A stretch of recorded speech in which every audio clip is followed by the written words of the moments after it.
And then February is Black History Month, and part of conversations about Black history have included discussions around reparations. CBS News Detroit's A.J. Walker went to Detroit's Reparations Task Force meeting today and explains the progresses that they're making. The City of Detroit's Reparations Task Force is tasked to develop recommendations for housing and economic development programs that address historical discrimination against the Black community in Detroit.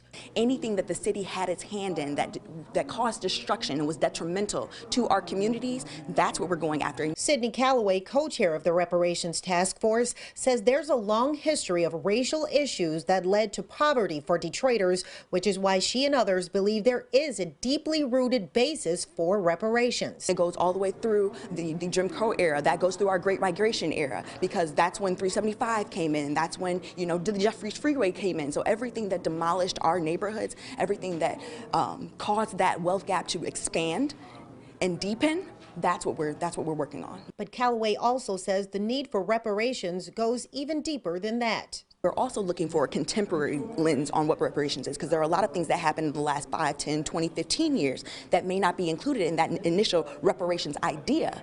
The Reparations Task Force is a 13-member body. It's hearing from the community in meetings like this one and continuing their research to decide what exactly reparations would look like for Detroiters if it is one day realized. Right now, we're focusing on affordable housing and economic development, but that does not mean that we're not trying to give land back. That doesn't mean we're not trying to present more opportunities and more programming for self-sustaining, self-development. And members of the Reparations Task Force tell me they still have a lot of work to do, so we'll keep you up to date on those developing details. Reporting in Detroit, I'm A.J. Walker, CBS News Detroit.